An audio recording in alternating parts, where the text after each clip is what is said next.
মজলুম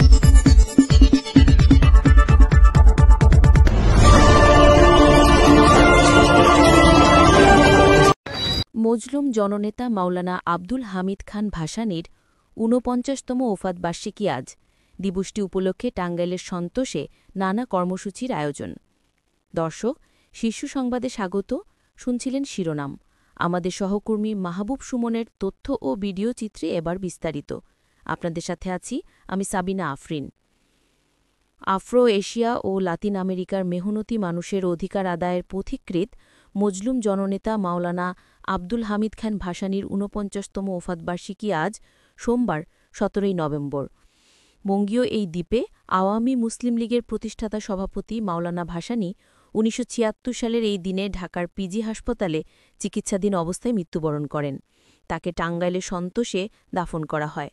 ওফাতবার্ষিকী উপলক্ষে টাঙ্গাইলের সন্তোষে মরহুমের মাজার প্রাঙ্গণে তার পরিবার, মাওলানা ভাসানী বিজ্ঞান ও প্রযুক্তি বিশ্ববিদ্যালয়, মুরিদান, ভক্ত, রাজনীতিক, সামাজিক, সাংস্কৃতিক সহ বিভিন্ন সংগঠন নানা কর্মসূচির মধ্য দিয়ে দিবসটি পালন করবে।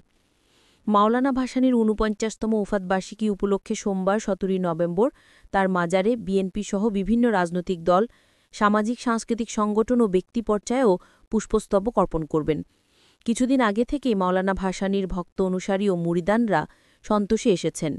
এদিকে ভাসানীর ওফাতবার্ষিকী উপলক্ষে মাওলানা ভাসানী ফাউন্ডেশনের উদ্যোগে ৭ দিনব্যাপী ভাসানী মেলা চলছে।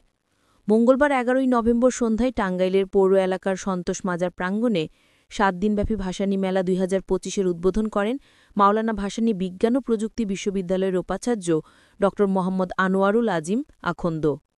ভাসানীর ৪৯তম ওফাতবার্ষিকী উপলক্ষে বিএনপির পক্ষ থেকে আলোচনা সভার আয়োজন করা হয়েছে। কেন্দ্রীয় বিএনপির শীর্ষ নেতৃবৃন্দ আলোচনা সভায় উপস্থিত থাকবেন বলে জানা গেছে।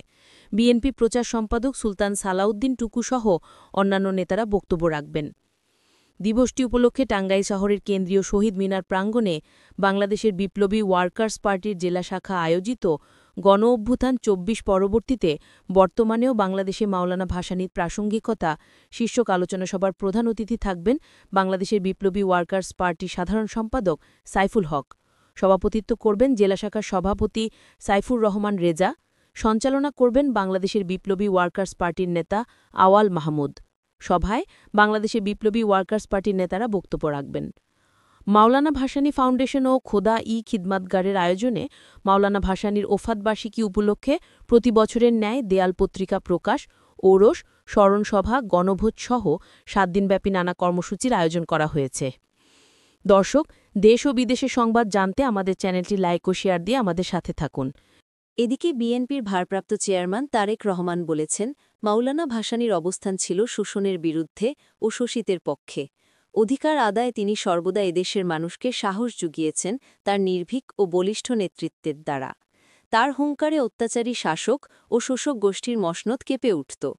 মজলুম জননেতা মাওলানা আব্দুল হামিদ খান ভাসানীর ৪৯তম মৃত্যুবার্ষিকী উপলক্ষে রোববার ১৬ নভেম্বর দেওয়া এক বাণীতে তিনি এসব কথা বলেন।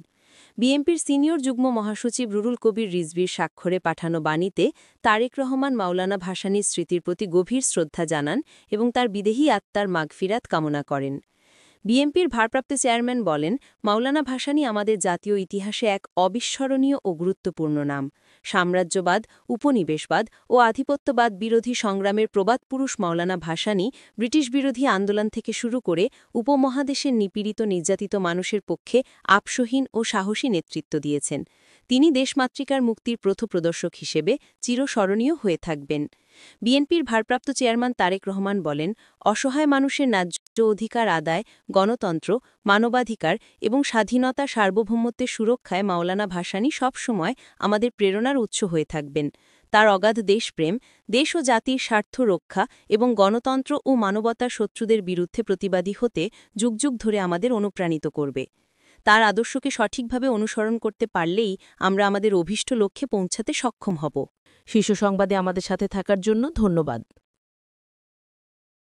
মজলুম জননেতা মাওলানা আব্দুল হামিদ খান ভাসানীর ৪৯তম ওফাত বার্ষিকীতে দৈনিক কালের স্রোতের পক্ষ থেকে গভীর শ্রদ্ধা নিবেদন করে তার বিদেহী আত্মার মাগফিরাত কামনা করছি।